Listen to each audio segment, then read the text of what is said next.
combine and have that view over there, that's just pretty awesome. That's almost as awesome as watching that Mike Les guy on YouTube. That is one good-looking tractor and grain cart.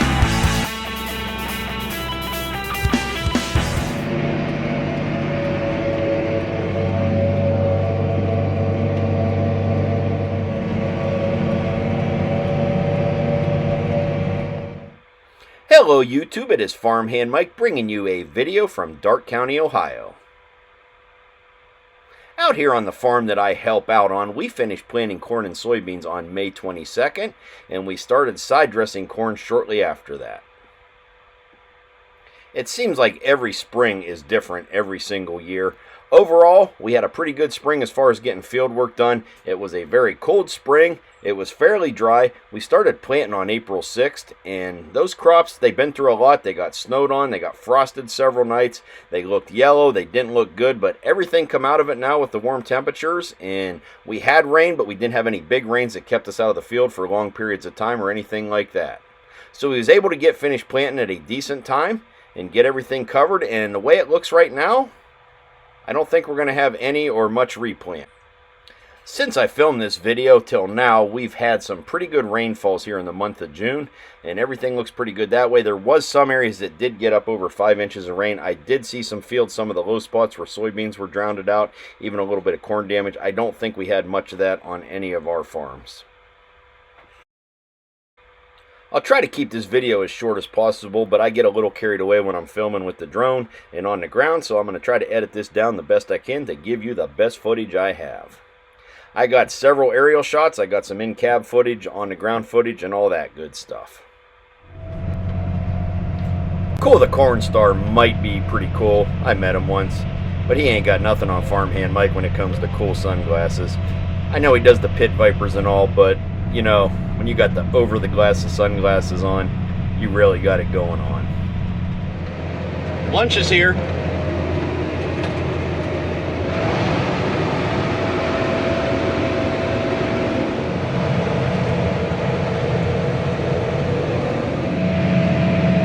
Stare and act natural.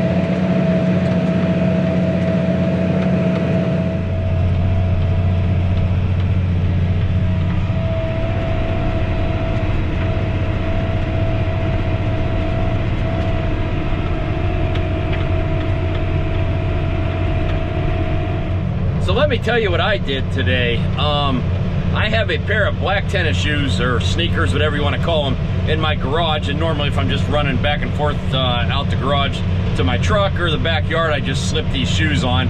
Well, this morning I was loading stuff in my truck prior to coming up here to work, and put my tennis shoes on and completely forgot about it. I never did have to go back in the house, and I just realized when I got to the field here and started farming that I'm actually farming in tennis shoes today. Check this out.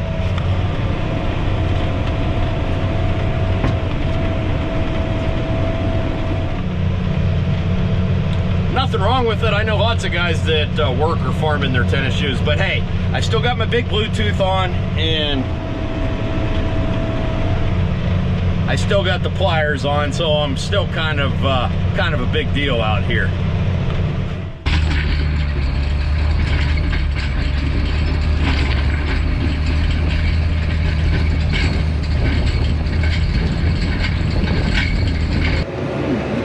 Then there's this hidden field back here in the woods. There's about 30 acres back here. A little tight getting back here with the combine, and I did get the Versatile 460 and the field cultivator back through here last spring when this was in corn.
Can you believe I'm planning without GPS?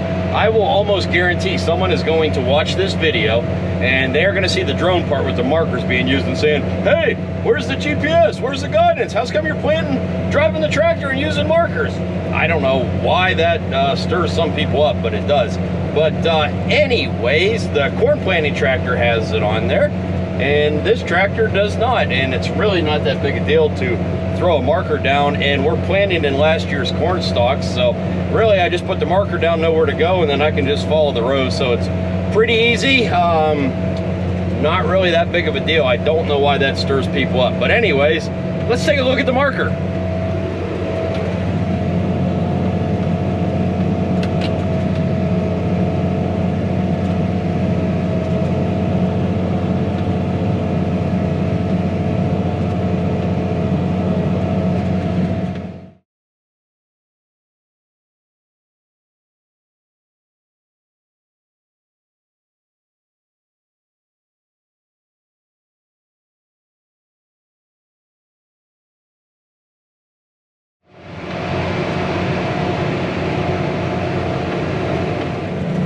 That is the last pass of soybeans for the 2021 season. Hopefully there's no replant.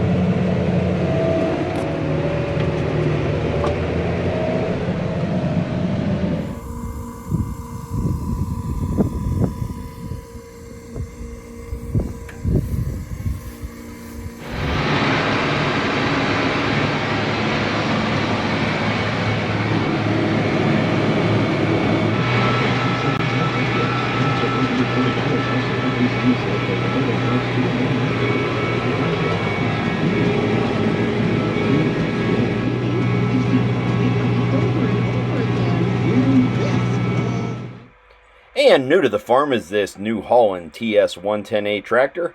Not a bad little tractor. Of course, I'm saying little tractor. I remember a time when 110 horsepower was a pretty good sized tractor.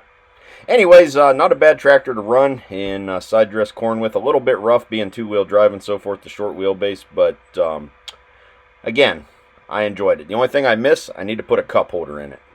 So we're running two rigs here, side dressing corn, the John Deere 7830 with the 16-row applicator. Of course, the New Holland 110 on the 12 row. The 16 row is a lot nicer because you can just follow the tracks of the planter and get by the other one. Of course, we're planting with GPS, so it's really not an issue, but we can get a heck of a lot of stuff done with two applicators running and two guys hauling product from the farm back to the field. When it comes to farm talk, most guys are going to say side dressing corn, but what that means is we are fertilizing the corn. Of course, there's some starter fertilizer and some nitrogen put down when the corn is planted. Then after the corn's up out of the ground, we'll come back in, we'll give it another shot of nitrogen here. This is 28% nitrogen with a sulfur mix and a couple other products. If you do this before the corn gets too tall, when you run it down on the end rows and stuff, that corn will normally bounce back and grow back out of it. If the weather gets away from you, something like that, the corn gets too high and you end up breaking it off because it's too tall, a lot of times that won't come back. The other thing I found when you're on the end rows and you're turning on the end rows or backing up to fill the applicator, whatever, the harder you try not to run corn down, the worse you make it. You just got to go for it and hope for the best, and usually you'll run a lot less down. So what we'll do normally is when we make the turn here, when the truck is hauling the nitrogen to us, we'll pull up on the road, we'll make our turn, we'll back up to the road and fill the applicator up here. I'll show you.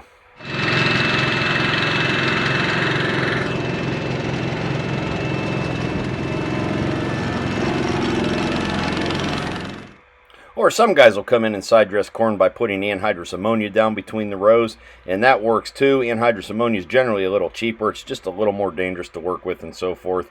And I think you do run more corn down pulling those tanks in and out of the field, unless you got a good place to pull your tractor and applicator out to unhook and hook up to a new anhydrous tank. In my opinion, this is a lot safer and faster. Another thing I will point out, because I know someone will say something about it in the comment section, it looks like we're skipping a row there, but actually the outside coaters on both applicators is putting out twice as much product to get that nitrogen over there for that corn. And it just seems like after you put the 28% nitrogen on like we are here, you get a rain and it just seems like this corn takes off and really starts growing good.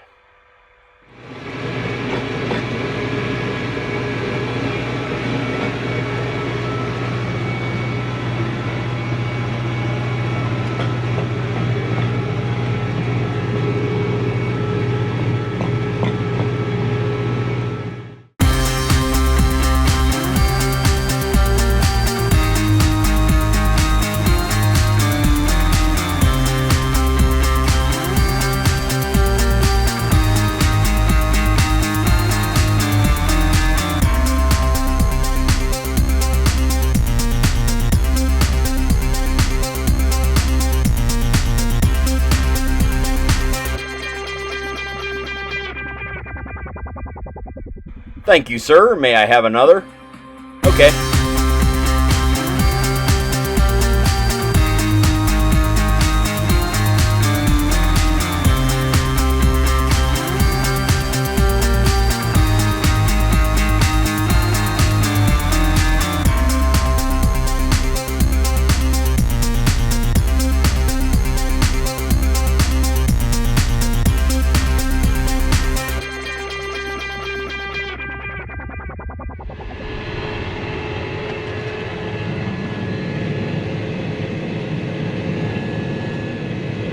Can you please just do that one more time?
And there's a guy in Arizona that's going to be watching this video saying, hey, I know that farm because that's his father's place and that's where he grew up. Now let's move on to the next field.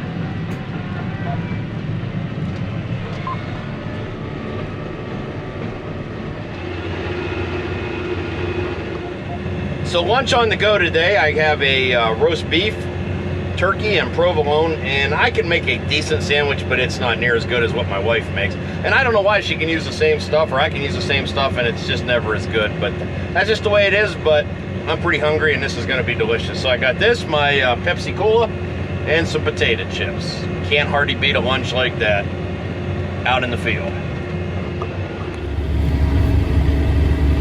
Got some pretty straight rows here. I even planted this, or the GPS planted it.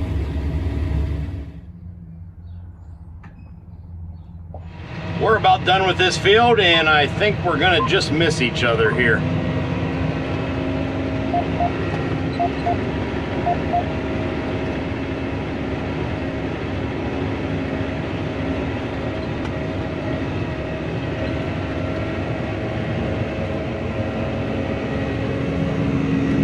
Oh, lots of room to spare.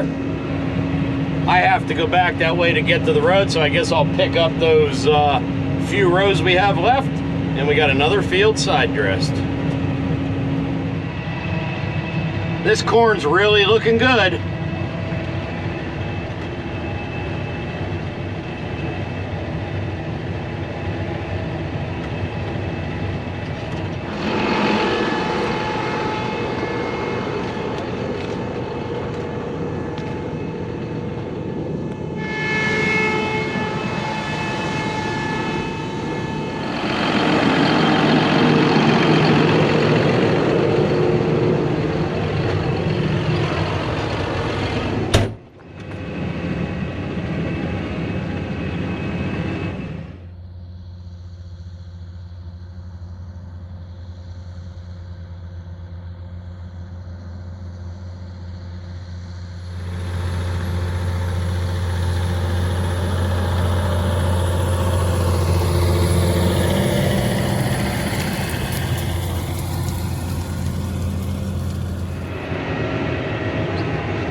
noticed one of the rows was dragging. I was actually doing some cultivating there, didn't know it. But anyways, got a piece of clay tile wedged up there between the knife and the disc.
And what I am about to show you next, you couldn't do if you tried. The field I was in had an old railroad that went through there. If you went back to my corn planting video, that had some shenanigans in it where I got some rocks caught up in some weird places on the planter. Anyways, here on the applicators, I got a J-style railroad anchor right caught between the disc, and it locked it up. And I didn't have a hammer in the tractor, so I had to use what I could find to beat it out of there. Check this out. In this field, we also find a good bit of the old tie plates and railroad spikes as well. I don't think you could hook one of those like that if you tried.